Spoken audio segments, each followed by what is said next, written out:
all, welcome back to another new video.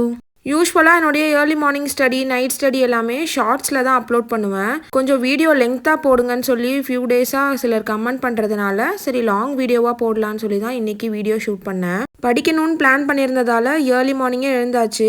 எழுந்து என்னுடைய ஒர்க்லாம் கொஞ்சம் முடிச்சுட்டு படிக்க ஸ்டார்ட் பண்ணலான்னு பார்த்தா என்னுடைய ஸ்டடி ஸ்பேஸ் ரொம்ப மெஸ்ஸியாக இருந்தது. அப்படி இருந்தாலே எனக்கு படிக்கவே தோணாது. ஸோ எனக்கு தேவையான புக்ஸ் மட்டும் மேலே வச்சுட்டு மற்ற எல்லாத்தையும் அரேஞ்ச் பண்ணிவிட்டு ஒரு 6 o'clock ஆனதுக்கப்புறம் தான் படிக்க ஸ்டார்ட் பண்ணேன். இந்த டேவை ஸ்டார்ட் பண்ணும்போது நான் ஒரு பிளான் பண்ணி ஸ்டார்ட் பண்ணால் நடந்தது என்னமோ டோட்டல் ஆப்போசிட்டாக தான் நடந்தது. வீடியோ போக போக ஃபுல்லாக சொல்கிறேன். ஸோ இன்றைக்கி மார்னிங் ஒரு 3 hours படிக்கலாம், 6 to 9 வரையும் பசங்க தூங்குவாங்க, அதுக்குள்ளே படிச்சிக்கலான்னு சொல்லிட்டு தமிழ் மேக்ஸு ஜிஎஸ்சில் வந்து பாலிட்டி தான் இப்போ எனக்கு டெஸ்ட் பேட்சில் ஷெடியூல் போயிட்டுருக்கு. ஸோ அதை ரிவிஷன் பண்ணலான்னு சொல்லி தான் ஆக்சுவலாக நான் பிளான் பண்ணியிருந்தேன். தமிழ் தான் ஒரு 45 minutes கிட்ட படிச்சுட்டு இருந்தேன். தமிழுக்கு நான் என்ன புக் யூஸ் பண்ணுறேன்னு கேட்டிருந்தீங்க. இப்போ ரிவிஷனுக்கு நான் சந்தோஷ் மணியோடைய பொது தமிழ் புக் இருக்கு இல்லையா, ஸோ அந்த புக்கு தான் வந்து நான் யூஸ் பண்ணி படிச்சுட்டு இருக்கேன். ரிவிஷனுக்கு இந்த புக்கு வாங்கலாமான்னு சொல்லி கேட்டிருந்தீங்க. நீங்கள் ஸ்கூல் புக் மட்டும் ரிவிஷன் பண்ண போகிறீங்க, 6th-லேருந்து 12th வரைக்கும் old and new book cover பண்ண மாதிரி உங்களுக்கு வேணும்னா இந்த புக்கு வாங்கி யூஸ் பண்ணலாம். ஸ்கூல் புக் கண்டென்ட் மட்டும் எல்லாமே இருக்கும், ஆனால் இதில் அவுட் சோர்ஸ்லாம் கவர் ஆகாது. ரிவிஷன் பர்பஸ்க்கு இது ஒரு நல்ல புக்கு தான். தமிழ் அறிஞர்களும் தமிழ் தொண்டும் கண்டென்ட் எல்லாமே இந்த புக்கில் வந்து ரொம்பவே நல்லா கொடுத்துருப்பாங்க. ஸோ படிக்கிறதுக்கு வந்து உங்களுக்கு ஈஸியாக இருக்கும். நீங்கள் வேற எங்கேயும் தேடி தேடி படிக்கணுன்ற அவசியம் இருக்காது. ஸோ எனக்கு இந்த புக் வந்து தமிழுக்கு கம்ஃபர்டபுளாக இருக்குது. நான் இன்னும் அவுட் சோர்ஸ்லாம் படிக்கல. ஸோ ஸ்கூல் புக் கண்டென்ட் மட்டும் படித்து ரிவிஷன் பண்ணுறதுக்கு இது ஈஸியாக இருக்குது. ஸோ இப்படியே ஒரு 45 minutes நல்லா தான் படிச்சுட்டு இருந்தேன். எங்கள் வீட்டுக்கு 2 சைடுமே புதுசாக வீடு கட்டிகிட்டு இருக்கிறதுனால எப்போவுமே ஃபுல்லாக சவுண்டாக தான் இருக்கும். பசங்களுக்கு டே டைமில் தூங்கவே முடியாது, ரொம்ப கஷ்டமாக இருக்கும். யூஸ்வலாக 9 மணிக்கு தான் சவுண்டே ஸ்டார்ட் ஆகும். இன்றைக்கின்னு பார்த்து 6:30 ஸ்டார்ட் பண்ணிட்டாங்க.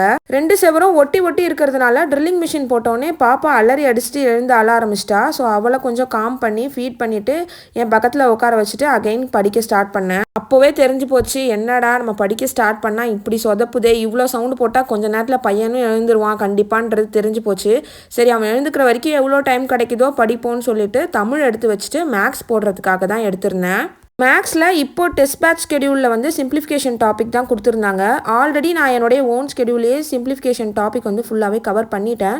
ஸோ ப்ரீவியஸ் இயர் கொஷின்ஸ் மட்டும் சம் சால்வ் பண்ணி பார்த்துட்டு ரீசனிங்கில் ஏதாவது 1-2 டாபிக் சும்மா பார்க்கலான்னு சொல்லி பிளான் பண்ணியிருந்தேன்.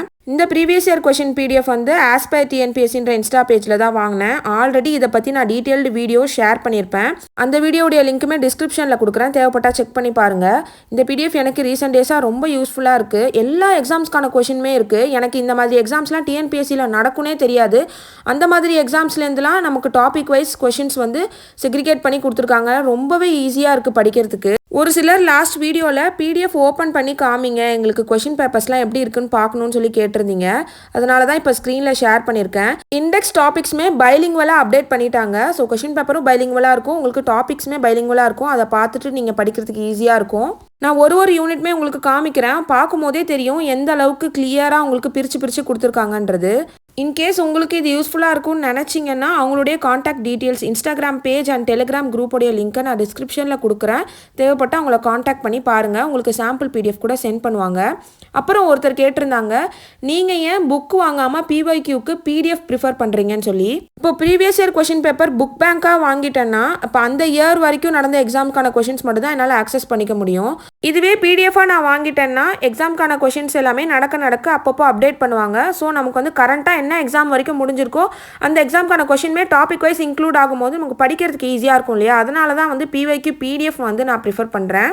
ஆஸ்பைர் டிஎன்பிஎஸ்சி பேஜோடைய பிஒய்க்யூ பிடிஎஃப்மே December 2026 வரைக்கும் எவ்ரி 2 months என்னென்ன எக்ஸாம்ஸ்லாம் நடக்குதோ எல்லா கொஷின்ஸுமே டாபிக் வைஸ் அப்டேட் பண்ணிடுவேன் தான் சொல்லியிருக்காங்க. ஸோ அப்பப்போ இன்ஸ்டன்ட் அப்டேட் இருக்கும்போது நமக்குமே படிக்க ஈஸியாக இருக்கும் இல்லையா. சிம்பிளிஃபிகேஷன் டாபிக் முடிச்சுட்டு ரீசனிங்லாம் பார்க்கலான்னு சொல்லி அவ்வளோ பெரிய பிளான்லாம் போட்டு வச்சுருந்தேன். கடைசியில் இந்த சம் முடிக்கிறதுக்குள்ளேயே என்னுடைய பையன் எழுந்துட்டான். அதுக்கப்புறம் எங்கே படிக்கிறது, அதுக்கப்புறம் படிக்கிறதுக்கே சுத்தமாக டைம் கிடைக்கல. ஜியானா பாப்பா வளர 2 பேரையும் மேனேஜ் பண்ணுறது எனக்கு பெரிய சேலஞ்சிங்காக இருக்குது. எப்படி தான் 2 kids 3 kidsலாம் வச்சுட்டு டெய்லி மேனேஜ் பண்ணுறீங்க, எனக்கு ஏதாவது டிப்ஸ் இருந்தால் கமெண்ட்டில் சொல்லுங்கள். அவங்கள மேய்க்கிறது தான் ஒரு பக்கம் கஷ்டமாக இருக்குன்னா, மாதிரி இந்த நியூ இயர் பிறந்ததுலேருந்து ஒன்று நான் சிக்காகிறேன், இல்லைனா பசங்க 2 பேர் சிக்காகிறாங்க, இப்படியே ரொட்டீனாக போயிட்டே இருக்குது. இதுக்கு ஒரு எண்டே இல்லையான்ற மாதிரி தான் இப்போ என்னுடைய சிச்சுவேஷன் இருக்குது. இப்போதான் நம்ம அம்மாலாம் எப்படி நம்மளை கஷ்டப்பட்டு வளர்த்துருப்பாங்கன்னு சொல்லி நான் யோசிச்சு பார்க்குறேன். நீங்களும் இந்த மாதிரிலாம் திங்க் பண்ணுவீங்களான்னு கமெண்ட்ல சொல்லுங்க. That's all for today's video. இந்த வீடியோ உங்களுக்கு பிடிச்சிருந்தா லைக் பண்ணிட்டு இன்னும் நம்ம சேனலை சப்ஸ்கிரைப் பண்ணாமல் பார்த்துருந்தீங்கன்னா மறக்காம சப்ஸ்கிரைப் பண்ணிக்கோங்க. தேங்க்யூ ஸோ மச் ஃபார் வாட்சிங். Bye bye.